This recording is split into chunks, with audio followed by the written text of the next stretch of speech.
So tell me, uncle, what were the main challenges faced during making this whole layout? Well, the biggest challenge was the fact that nobody in these parts has this hobby. So there's no supporting infrastructure of any kind, be it for repairs, be it for sourcing parts, be it for getting ideas, be it for getting advice on how to, resurrect such an old train set. Yeah. So that was the biggest challenge I faced. And Yeah. the second biggest challenge was, I think, seriously underestimating the amount of space required. Yeah. Spaces, as you know, is a premium, and it's, everybody would like to preserve their main rooms for other things. So I got a very small space allotted to me, and I feel very bad because it has created a lot of hurdles in building the. Okay. So tell me, what are the main features about this layout? As I saw it, it is quite amazing. It has like three trains running at the same time. But what else are the main features? The main feature I feel that I'm very proud of doing is that using certain natural materials for the scenery, Okay. such as the rock Rock. for the mountains. Yeah. The base of the mountain is pure rock. Mm. The waterfall is twin track. Is not only got stuff from woodland scenic, which is what normally people do in their sets, but we've actually got a running water circuit beneath this plastic, Yeah. clear plastic, so that there's actual water running through the waterfall and the water body, which I'm very proud of. And we use other raw materials which are locally available, like tree bark for the railway gradient embankments, and stones for various parts of the set. So that's the first thing I think I'm very. I think the feature is most important feature. Second is the use, because of we wanted to do so many things in such a small board. We have used huge gradients which have posed quite a big challenge engineering wise, Yeah. both for the engine and for the track layout. Mm. So these are the two most unique features I would feel of this set. Okay. So, well, I know that it took you some time to build this, around 1 year, I guess. No, I think I must say I'm very proud to say that in spite of the downtime for waiting for parts from the UK, we still managed to do it in 7 months. Oh, 7 months. So, during these 7 months, what were the most exciting experiences or moments you had with this track? Well, first is the fact that I had a very low inventory of parts, Yeah. and getting them from outside wasn't so simple. So I had to resurrect or repair a lot of my stuff, which is at least 60 years old, if not more. 60 years. So that was the most exciting experience. Second is that all the ideas and designs and everything I had to come up with my own. I had nobody to interact to get these ideas. I did surfing on the net. I did see what other people were doing, but very largely the innovation came from within. Yeah. And I took a chance that it would work, and it has worked. Yeah. And that can Yes, be seen. and of course the other thing which I kept on telling you is that I use rock, wood bark, stones, water. Try to use natural materials as far as possible Yeah. to give it a more lifelike experience. Yeah.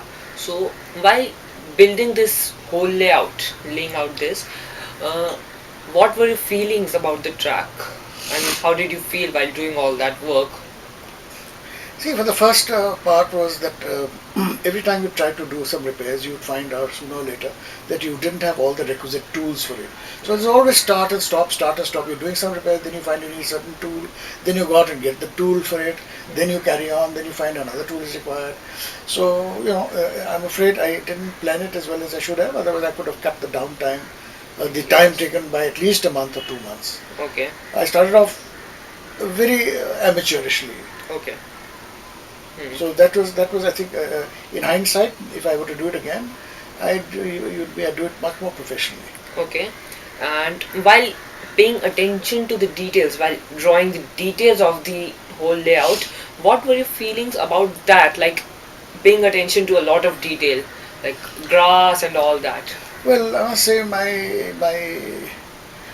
my training and my education as an engineer stood me in good stead, because in engineering we believe that the devil is in the details. So we are all used to looking at the details very deeply. So it was quite easy to conceive of something in your mind down to the most intricate details. So when you actually went to build it, you were prepared for everything, and you could see it in your mind's eye. It wasn't difficult to do. Okay.